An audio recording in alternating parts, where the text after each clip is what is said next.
భగవద్గీతలో ఉన్నటువంటి సంస్కృత శ్లోకాలను చదవటానికి అనువుగా ట్రాన్స్‌లిటరేషన్ టెక్స్ట్ బుక్‌లను 11 భాషలలో మేము ప్రచురించాము. వీటి ద్వారా 35 ప్రపంచ భాషలలో ఈ యొక్క కార్యక్రమాన్ని అధ్యయనం చేయటానికి అవకాశం ఏర్పడింది. అంతేకాదు భగవద్గీతలో ఉన్నటువంటి శ్లోకాలు చాలా అర్థగర్భితంగా ఉంటాయి కావున వాటిని అర్థం చేసుకోవటానికి లెసన్స్ ద్వారా మాత్రమే కాకుండా మరొక నేపథ్యం కూడా తోడైతే పిల్లలు సులువుగా అర్థం చేసుకుంటారు కావున భగవద్గీత శ్లోకాల యొక్క అర్థాన్ని దృశ్య రూపంలో ప్రస్తుతించేటువంటి ఒక ప్రయత్నం కూడా గీతా విద్యాపీఠం చేసింది. 140 శ్లోకాలను ఎంపిక చేసి వాటిని 17 పాఠాలుగా విభజించి 3 కోర్సులుగా రూపొందించి మీ ముందుకు తీసుకొని వస్తూ ఉన్నాము. ఒక్కొక్క కోర్సు మానవుని యొక్క అభ్యున్నతికి ఒక్కొక్క విధంగా ఉపయోగపడుతుంది. తొలి కోర్సు యొక్క పేరు దేహ, రెండవ కోర్సు యొక్క పేరు జ్ఞాన, మూడవ కోర్సు యొక్క పేరు యోగ. దేహ అనేటువంటి కోర్సు ద్వారా the principles of sound body from Bhagavadgita మనం నేర్చుకుంటాము.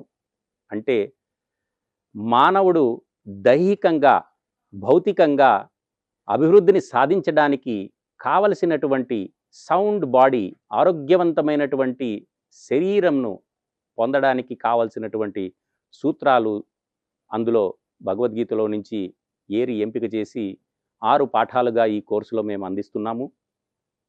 తర్వాతి కోర్సు జ్ఞానాలో ప్రిన్సిపల్స్ ఆఫ్ సౌండ్ మైండ్, మానసికమైనటువంటి అభ్యున్నతికి కావలసినటువంటి జ్ఞానాన్నంతటినీ కూడా 6 పాఠాలుగా జ్ఞాన అనేటువంటి కోర్సులో అందిస్తున్నాము.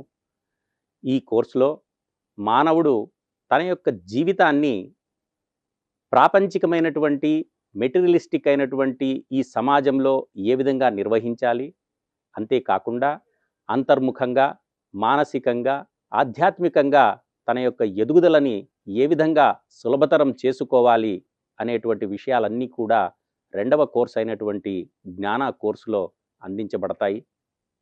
ఇక మూడవదిగా యోగా అనేటువంటి కోర్సులో భగవద్గీతలో బోధించబడినటువంటి 4 యోగ మార్గాలు ఏవైతే ఉన్నాయో కర్మయోగం, జ్ఞానయోగం, ధ్యానయోగం, భక్తి యోగం, ఈ 4 మార్గాల యొక్క విశిష్టతను తెలియపరిచేటువంటి విధముగా యోగా అనేటువంటి కోర్సును రూపొందించడం జరిగింది. ఈ 3 కోర్సులు కూడా భగవద్గీత ఆధారితంగా తయారు చేయబడినటువంటి కోర్సులు. మరి వీటికి జతగా 4వ కోర్సుగా జీవ అనేటువంటి కోర్సును రూపొందించాము. ఇది పతంజలి యోగ సూత్రాలను ఆధారితంగా తయారు చేయబడినటువంటి కోర్సు. మీరు ఆశ్చర్యపోవచ్చు, ఇదేంటిది, భగవద్గీతకు పతంజలి యోగ సూత్రాలకు ఉన్నటువంటి సంబంధం ఏంటి, ఇక్కడ పతంజలి యోగ సూత్రాల యొక్క ప్రస్తావన ఎందుకు వచ్చింది అని మీరు భావించవచ్చు. దానికి నేను ఇచ్చేటువంటి సమాధానం ఏంటంటే, భగవద్గీత ఒక యోగ శాస్త్రం. భగవద్గీతలో ఉన్నటువంటి అధ్యాయాలను మీరు గమనించినట్లయితే ప్రతి అధ్యాయం ముగిసేటువంటి సమయంలో బ్రహ్మ విద్యాయాం యోగ శాస్త్రే శ్రీకృష్ణార్జున సంవాదే అథ ప్రథమోధ్యాయ ద్వితీయోధ్యాయ, ఈ విధంగా ప్రతి అధ్యాయం కూడా ముగుస్తూ ఉంటుంది. ఆ వాక్యంలో మనం తెలుసుకోవాల్సినటువంటి విషయం ఏంటంటే, భగవద్గీత ఒక బ్రహ్మ విద్య మరియు భగవద్గీత